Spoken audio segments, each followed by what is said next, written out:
What do you guys think of this game? This is what most of the game looks like, and it's only 15 minutes long. It came out earlier this year, and it's free.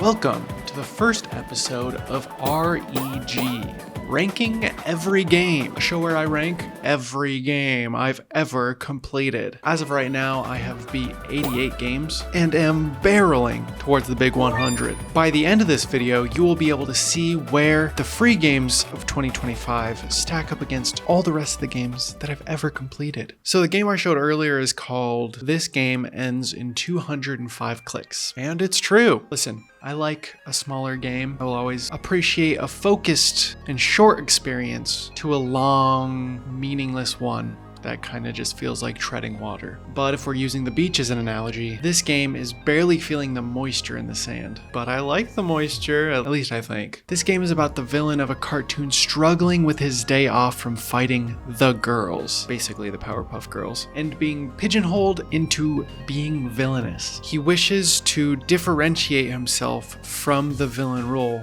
in more of his everyday life, and the game itself does not allow him to do this. Automatically correcting when he refers to himself as queer or gay to flamboyant. It reads like a TV network censorship, and kind of more specifically points to the Powerpuff Girls hymn, if you know him. That's kind of what it reminds me of. But also getting at a greater point of queer censorship in media, more like kids media. Robbing a character of their differences is like robbing them of their complexities and what makes them interesting. At least I think that's what the game's trying to say. Again, the game is like 15-20 minutes long and also very frantic. I would even say about 10 or less of the clicks of the game are dedicated to what I find interesting about it, and maybe 30 clicks or more are dedicated to the paranoia of the game ending in a certain amount of clicks. It's very third wall breaking in that way. Maybe with more clicks, this game could go from a game I'm not really feeling to one that I end up liking more, but who's to say? One thing I like to think about with free games are why they are free.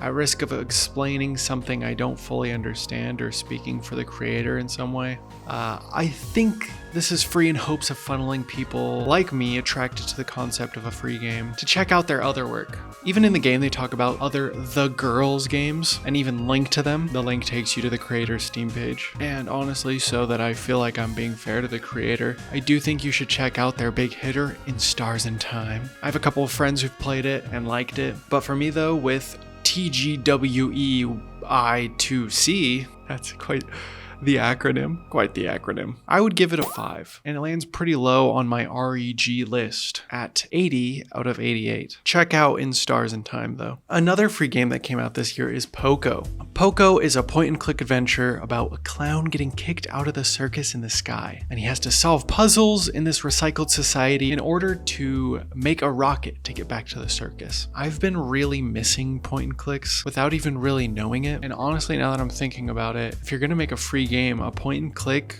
aimed towards kids is awesome. It's like a public service. It's great. Besides it being great in just concept, once I got into this world and started interacting with it, you can feel the love and untold storytelling in every intricate detail. One of the world's mollusks mentions that you're pretty small for a clown, and later you see a skeleton of another clown's gotta be like 20x your size. I really like the style of this game. The backgrounds are beautifully cluttered. The songs slightly change between each screen. And the mini games have this nice color palette that kind of reminds me of Among Us fungal mini games. Do you guys remember those? It's great. I also love the character designs. Let's talk about them real quick because I think that this is kind of a turnoff for some people. They're all genuinely very fun, each having their own cute little personality. I really like Jazz, the music person who helps run the radio, and also they're non-binary. Nari is another one of my favorites. Low-key nose pass coated, but they're like a little flower farmer. My favorite detail is their cute little muddy socks, and when they talk they have this snort. I think a lot of people see Gulch and think of another certain game. Not sure where that could come from, but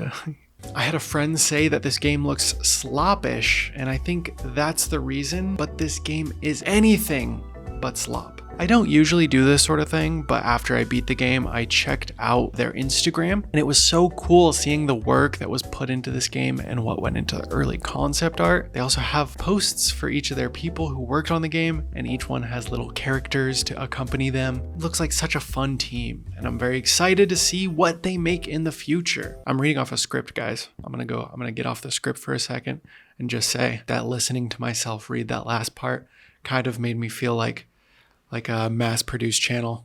I'm still just a guy, okay? I'm working on scripts now. Shout out if you like the video so far. Hit the subscribe button. I'm sorry. I tried to cut away to be more genuine, and then I did more YouTuber shit. Back to the script, guys. We're so excited for Poco. But yeah, so I was looking at Poco's team, and the human aspect is something I was very interested in because this game sort of hit a chord with me on a very human level. This game is about friendship and ultimately finding a sense of belonging. I don't know if you guys know this, but I recently moved to Brazil, far away from my friends and family. And this game made me very much miss my friends and my sense of belonging with them. It's great here, don't get me wrong, but I still miss my friends. And it's nice when a game can connect with you on this very personal interaction level sort of thing. Anyways, the soundtrack is great, and boy, can that clown play. 8 out of 10. And 38 out of 88 on the REG ranking. Also, fun little fact for you, second highest of any free game on my list also. There's only one higher than it. Maybe we'll talk about it right now. Maybe we'll talk about number one right now. We'll see. Do you guys remember that worldwide thing that hit the world widely back in 2020? No, not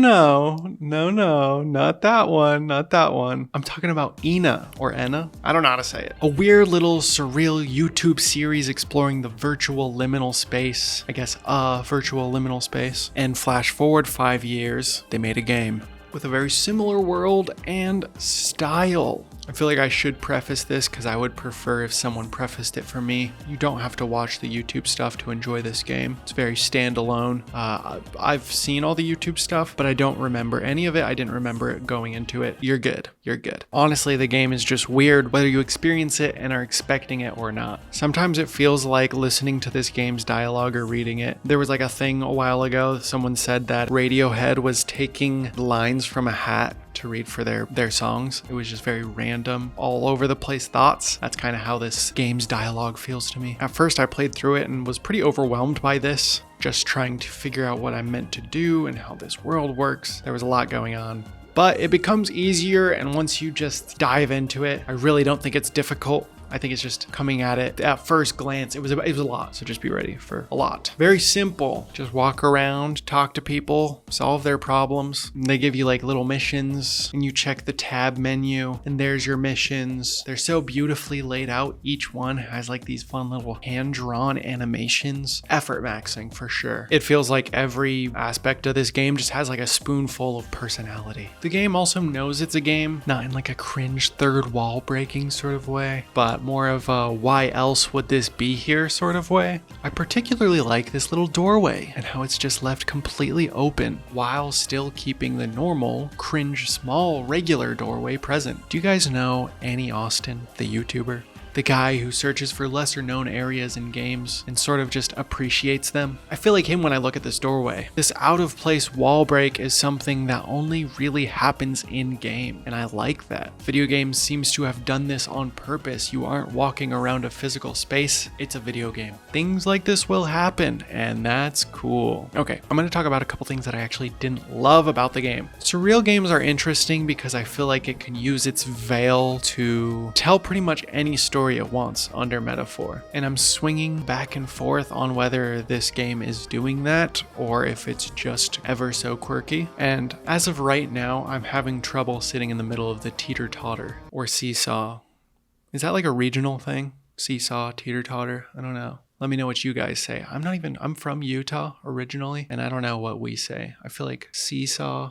I feel like I've heard both. But about the game, I'm gonna reveal something I was hoping to hold on to for a little bit longer. This game isn't actually finished. They only finished the first world or chapter. We'll talk a little bit more about this later, but for right now I'm bringing it up because the subtext of this game might make more sense as the rest of the game unfolds. But as of right now, like the game, It's something left unfinished. The other critique is honestly a good one to have. Talking to the NPCs is really fun. Everyone has these fun little animations going on all the time. But everyone talks in different ways. The English-speaking characters, you can fully listen and watch and just ignore the dialogue. While the other languages, or beeps and boops, you have to take your eyes off of the wild excitement and read what the character has to say in the subtitles. When you enter conversation, it's not something you can click through either. The text moves at the speed of the dialogue. I think a fix could be to do what most games do and have each click move the dialogue by a line or two, but I also really liked the forced pacing of this game. I really only have those two critiques, and both are things that I kind of don't think that they should change. Imagine if they added like an all English voice acting thing. I feel like that would take away from the hodgepodge that makes this game interesting. Okay, the game is free, good, and unfinished. This kind of scares me.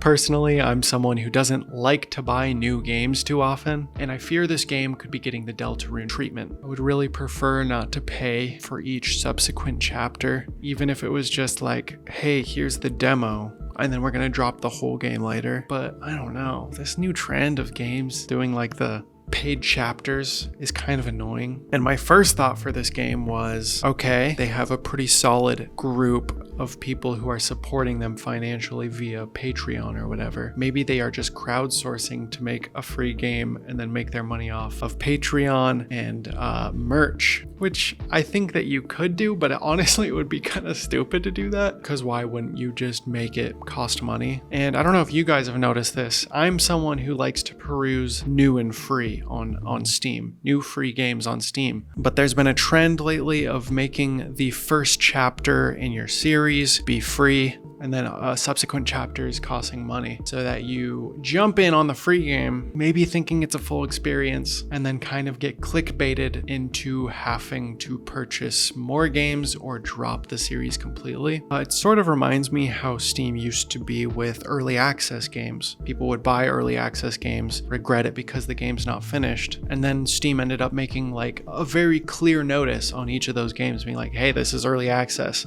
and for the ones that weren't updated for a long time would get, this game might be abandoned. I am starting to feel like free first chapter games should have to get this warning as well.